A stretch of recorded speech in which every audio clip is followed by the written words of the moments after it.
நமோ நாராயணனாய நமக. பூதாத்மா பரமாத்மா ச முக்தானாம் பரமாகதிஹி அவ்யயः புருஷः சாக்ஷி க்ஷேத்ரஞோக்ஷர ஏவ ச. நான் பாலகோபாலா பக்தை லதா பேசுகிறேன். அனைவரும் சப்ஸ்கிரைப் பண்ணுமாறு வேண்டிக் கொள்கிறேன். நாம் இன்றைக்கு பார்க்க போகும் திருநாமம் 14வது திருநாமம் புருஷக. அதனுடைய மீனிங் பார்த்தங்கன்னா, அடியாருக்கு அனைத்து நன்மைகளையும் வழங்குபவர். சொல்லும் முறை, நமக்கு சொல்லும் முறை என்னவென்று பார்த்தால் புருஷாய நமக. அந்த புருஷாய நமகத்தினுடைய பெருமையினுடைய கதைகளை பற்றி பார்ப்போமா? வாருங்கள். காலத்தில் தில்லியில் ஆண்டு கொண்டிருந்த சுல்தானுடைய அரண்மனைக்கு ராமானுஜர் ஒரு நாள் வந்திருந்தார். அவர் உள்ளே நுழைந்த அடுத்த நொடியே அரண்மனையே தெய்வீக கலை பெற்றதாக உணர்ந்தார். யாரு? சுல்தான். அவர் ஒரு முஸ்லீம். புன்முறுவலுடன் ராமானுஜர் புன்முறுவலுடன், மன்னரே, நீங்கள் தென்னாட்டை வென்றபோது சில சிலைகளை அங்கிருந்து எடுத்து வந்து உங்கள் வெற்றின் அடையாளமாக காட்சிப்படுத்தி வைத்துள்ளீர்கள் என நான் அறிந்தேன். மேலக்கோட்டையில் உள்ள பெருமாளின் விக்கிரகமும் உங்களிடம் உள்ளது என்று எம்பெருமான் என் கனவில் வந்து சொன்னார். அந்த பெருமாளை தந்தால் உயிரை இழந்த உடல் போல இருக்கும் மேலக்கோட்டை என்று ஒரு இடம்பா. அந்த இடம் வந்து புத்துயிர் பெறும் என்று சுல்தானை பார்த்து ராமானுஜர் தயவு செய்து கொடுக்குமாறு கேட்டார். உடனே, நான் பல சிலைகளை கொண்டு வந்துள்ளேன். மேலக்கோட்டை சிலை பெருமாளின் விக்கிரகம் இதுதான் என்று எப்படி நீங்கள் கண்டறிவீர்கள் என்று கேட்டார் சுல்தான் ராமானுஜுவை பார்த்து.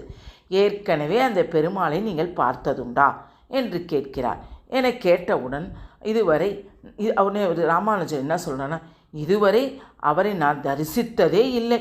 ஆனாலும் நான் வா என்று அழைத்தால் எம்பெருமான் ஓடோடி வந்து என் மடியில் அமர்ந்து கொண்டு விடுவார் என்றார் ராமானுஜர். என்னடா இவர் இப்படி சொல்கிறார்? சிலையை வந்து பார்த்தவுடன் வா என்று சொன்னால் ஓடோடி வந்து உட்கார்ந்து விடுமா என்று சொல்கிறார். சரி, இந்த நம்பிக்கையை தான் என்ன என்று பார்ப்போம் என்று வியந்த மன்னர் உடனே அவர் வென்றுட்டு வந்த சிலைகளை எல்லாம் போய் ஒரு அறைக்குள்ளே வச்சிருக்கிறார். அந்த அறைக்குள்ளே போய் காமிச்ச உடனே, என் செல்லப்பிள்ளையே சம்பத்குமாரா வா வா வா, என் செல்லப்பிள்ளையே சம்பத்குமாரா வா வா வா என்று அழைக்கிறாராம் ராமானுஜர். அங்கிருந்து எந்த சிலையுமே அசையவில்லையாம். மீண்டும் மீண்டும் ராமானுஜர் அழைத்து பார்த்தும் ஒரு சிலை கூட அசையவே இல்லையாம். உடனே ராமானுஜருடைய நம்பிக்கை புண்படுத்தக்கூடாது என்று எண்ணிய சுல்தான் அவரை ஏளனம் செய்யாமல், நீங்கள் இங்குள்ள சிலைகளுள் ஏதாவது ஒன்றையோ சிலவற்றையோ நீங்கள் எடுத்து செல்லுங்கள். நீங்கள் உங்களை வெறுங்கையோடு நான் அனுப்ப எனக்கு மனமில்லை என்று சொல்கிறார் சுல்தான். உடனே, ஆனால் ராமானுஜரோ, இல்லை, என் செல்லப்பிள்ளை தான் எனக்கு வேண்டும் என்று சொன்னார். உடனே, நீங்கள் கொண்டு வந்த அனைத்து விக்கிரகங்களும் இங்கேதான் உள்ளனவா என்று கேட்கிறார் ராமானுஜர் சந்தேகப்பட்டு சுல்தானே. அதற்கு மன்னர் சொல்கிறார், எல்லா சிலைகளும் இங்குத்தான் உள்ளது. ஒன்றை மட்டும் என் மகள் என்னுடைய மகள் ஒரு 15-16 வயசு ஆயிடுச்சு. அவள் விளையாடுவதற்காக பிடித்த சிலை என்று விளையாடுவதற்காக அவள் அந்த புறத்திற்கு எடுத்து சென்று விட்டாள். என் மகள் அந்த விக்கிரகத்தின் மேல் அதிதீயமான காதல், அதிதீயமான மிக மிக ஒரு காதல், அது மேலே, அந்த சிலை மேலே அவளுக்கு ஒரு நொடி கூட அந்த சிலையை விட்டு பிரிவதே இல்லை. அந்த விக்கிரகம் அவங்களுக்கு அப்போக்கே அது சிலை, கடவுள் ஆனோன்னு தான் அது விக்கிரகம். உடனே அது பிரியவே மாட்டா. அப்படின்னோடனே, சரி, நான் அந்த விக்கிரகத்தை பார்க்கலாமா என்று கேட்கிறார் ராமானுஜர். மன்னர், ஐயோ, அந்த புறத்துக்கெல்லாம் நாங்கள் ஆண்களை எல்லாம் அனுமதிக்கவே மாட்டோம். ஆனால் உங்களது சிரத்தை என்னை சிரத்தைனா என்ன, உங்களோட நம்பிக்கை எனக்கு ரொம்ப வியக்க வைக்கிறது. எனவே வாருங்கள் என்று சொல்லி அழைத்து அந்த புறத்திற்கு சென்றார் சுல்தான். அந்த புறத்தை அடைந்த அந்த விக்கிரகத்தை கண்டார் ராமானுஜர். செல்லப்பிள்ளையே வாராயா என்றாராம் ராமானுஜர். அடுத்த நொடியே எம்பெருமான் ஓடோடி வந்து ராமானுஜரோட மடியில் அமர்ந்து கொண்டாளாம். சுல்தானின் அனுமதியோடு அந்த எம்பெருமானை மேலக்கோட்டைக்கு எடுத்து சென்று பிரதிஷ்டை செய்தாராம் ராமானுஜர். அப்போது எம்பெருமான் கண்களிலிருந்து கண்ணீர் வடிவதைக் கண்டாராம் ராமானுஜர். ஏன் கண் கலங்குகிறாள் எம்பெருமானே என்று வினாவினாரார். நான் எனது மெய்யடியாரும் உண்மையான அடியார்களுக்கு என்னையவே வழங்குவேன். அந்த சுல்தானின் மகள் என் மீது அளவற்ற காதல் கொண்டிருந்தாள். அவளது அன்புக்கு மயங்கி நான் என்னையவே அவளுக்கு தந்து விட்டேன்.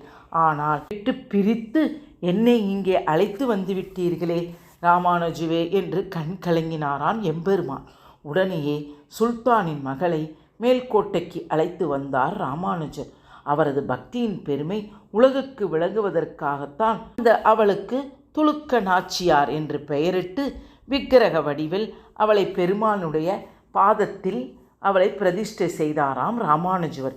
இன்றும் மேலக்கோட்டை திருநாராயணன் பெருமாள் திருவடியில் துலுக்க நாச்சியார் இருப்பதை காணலாம். இது துலுக்க நாச்சியார்னு சொல்லுவாங்க. அந்த நாச்சியார் கதையெல்லாம் நான் கேள்விப்பட்டிருக்கேன். ஆனால் இதுதான்றது இப்போ படிக்கதாமா தெரியுது. அந்த துலுக்க நாச்சியார் போன்ற உயர்ந்த அன்பும் பக்தியும் கொண்ட அடியவர்களுக்கே தன்னையே தந்து விடுவதால் தான் எம்பெருமான் புருஷ என்று அழைக்கப்படுகிறாராம். புருஷ என்றால் பக்தர்களுக்கு பரிசாக தன்னையவே வழங்குவார் என்பது பொருள். அதுவே விஷ்ணு சகஸ்ரநாமத்தில் 14வது திருநாமமாக புருஷாய நமக என்று ஜபித்து வரும் அடியார்களுக்கு வாழ்க்கையில் மிக மிக சிறந்த பரிசுகள் கிடைக்கும் என்று இந்த நாமத்தின் மூலம் சொல்லப்படுகிறது. அதனால்தான் நானும் உணர்ந்து சொல்கிறேன், இறைவன் இருக்கும்போது மற்றவர்கள் நமக்கு எதற்கு என்ற தத்துவத்தை நாம் புரிந்து கொண்டு அவன் மீது நாம் அனைவரும் பற்று உள்ளவராக இருக்க வேண்டும். அதற்குத்தான் மறுபடியும் சொல்கிறேன், மாயையை மறந்து அந்த மாயக்கண்ணனை நினையுங்கள் என்று சொல்லிக்கொண்டே உள்ளேன். இது என்னுடைய அனுபவம். அனைவரும் பிடித்திருந்தால் லைக் பண்ணவும், ஷேர் பண்ணவும், கமெண்ட் பண்ணவும். வாழ்க வளமுடன். ஹரே கிருஷ்ணா.